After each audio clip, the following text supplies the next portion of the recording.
Hey, what's going on, everybody? James here, your ABX audiophile. Today we're going to talk about a speaker that I have had before, and we have actually reviewed before.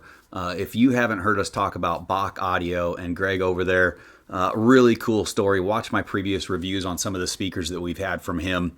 A wide range of sounds and builds and designs and philosophies around sound. A really pleasant speaker to listen to, and a really aggressive and forward speaker in some ways too, depending on kind of which model and you know, where you kind of stepped into this thing. So we reviewed these towers before. We've had these towers before. He redesigned them completely, and today we're going to talk about the new design and the new build of the Sophia 104s, and they have this awesome super tweeter on top of them. Let's check them out. I'll show you guys a little slideshow, some pictures, some videos of them, and then we'll come back and talk about how they sound. And I'm glad to be back. This is our first shoot in the new space here in Virginia. We made our way all the way over from Seattle to Virginia to our new home over here, and I've got this kind of studio set up down here to shoot our reviews. It's not quite dialed in exactly how I would like it, but we've got it really, really close. So I thought, you know what, today's a good day, and we're going to shoot a little review. So let's check out the Sophia 104 from Bache Audio, and yeah, check it out that way.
All right, so that was a look at the Sophia 104.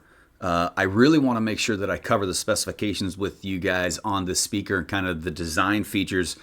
There's so much going on with this speaker that it really kind of deserves being kind of discussed. So as I'm going through some of these things, I'll throw up the B-rolls, I'll have pictures going, but I really want to run through some of this stuff. So on the front of the speaker, if you notice, it's running two 6.5-inch aluminum cone woofers mounted on the front panel. You saw that, you know, you'll see it in the B-roll here. And then on the back side of that, in that upper portion of that speaker cabinet, he's running a 7-inch long stroke passive radiator on the rear to kind of handle that upper assembly. On the opposite side, down below on the side of the speaker, there's a 10-inch woofer that's located. It's not powered. This isn't an active speaker. It's a passive, basically a bass driver built into the side of the cabinet. And on the opposite side, you have another 10-inch passive radiator with an extremely high X-Max excursion capability is installed just opposite of it. So you've got the bass driver on one side, the passive radiator on the other, and then in the upper section, you've basically got the two mid-range drivers with a passive radiator on the back.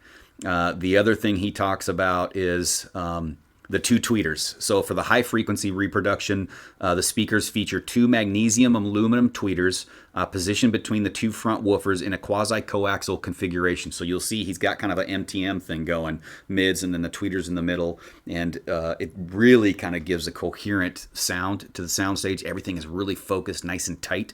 So that's kind of the design there. And then those tweeters are handling frequencies up to 10,000 kilohertz. So he doesn't run those things full range. They're capped off. And then if you noticed in the pictures and stuff as we're showing this thing, he runs that super tweeter up top. So to extend the frequency range even further, a super tweeter, that Fostex super tweeter that you guys see on top, is mounted to the cabinet, and it includes a switch. I'll show you guys the switch here. that allows you to kind of attenuate that. So what you do is you can kind of tailor your high frequency, kind of what you want to your room and your system. So in the neutral setting, it's basically 0 dB. You're just getting how it's crossed over and built into the system. And then it has a plus. You can flip the little toggle switch in the back and you get a plus 2 dB boost. So you get a little bit more of that air and sparkle that comes through. And what he's saying here is the adjustment gives the listener the flexibility to tailor the treble response to their performance or room acoustics. So, and I can tell you there is an audible difference. You get them set up there and you can definitely hear that.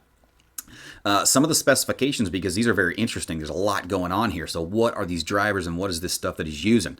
So the basic speaker in a nutshell is a 3.5-way passive radiator enclosure. So it's a fully sealed system, not ported like his old one. His old one had these really cool, I can't remember the name of them, but they were kind of an adjustable port.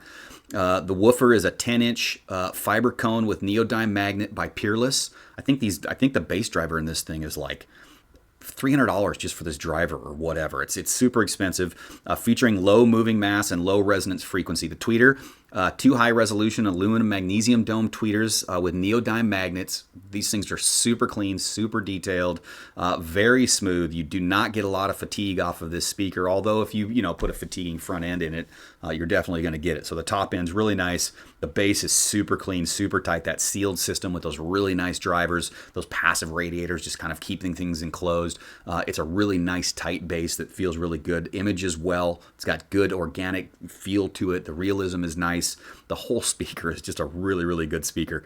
The mid-woofers run 2 6.5-inch Peerless Superior Dynamic Sounds SDS series aluminum cone drivers. Mid-ranges are super fast, super clean, super accurate. You're not getting much laid back. These things are going to be quick. They're going to be clean. They're going to be articulate. They're going to be really, really accurate and dynamic. Really, really good dynamics.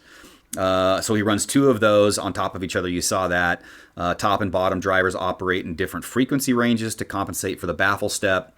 7-inch additional passive radiator in the back. The super tweeter, this thing is so fantastic. I remember on the last set, he actually sent this kind of as an option. And in this one, it's actually built into the speaker. So it's no longer an option, like you buy it this way. It's the Super Tweeter Fostex installed on the top.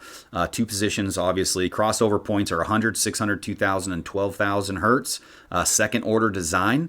For woofer crossover, we use inductors with extremely low DC resistance, 0.078 ohms for tighter and more accurate bass. I can verify all this stuff he's talking about is absolutely, it's crazy. Frequency response, 28 hertz to 28 kilohertz. Nominal impedance, 8 ohms.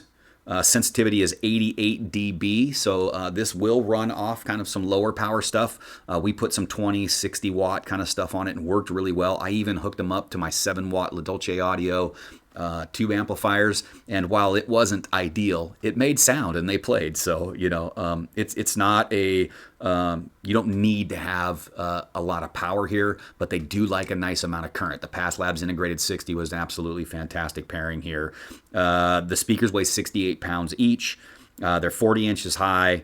They got nice outriggers built into them. You guys saw that. You can get this. You can get these built in all kind of different ways. We got the bamboo ones. We kind of showed you there. It was really, really cool. And the crazy thing about this speaker. Now you've watched me talk about Greg before, and his story, and he's just building these things. Basically, him designing and building these speakers by hand here in the USA. $7,900 a pair for these speakers, literally handmade. And you're getting that level of quality of drivers and tweeters. I mean, you get that Fostex tweeter on top. I think that thing's close to $1,000 just for that speaker itself. And then all of the nice crossover work that he does in these things and the handmade, hand-finished cabinets. Absolutely fantastic. I highly recommend you guys check out these speakers. We really, really enjoyed our time with them, and we always like when Greg sends us some stuff. So if you're interested in a really cool tower speaker that checks a lot of boxes, super good detail, super good imaging, really, really nice realism and detail to it, soundstage as well.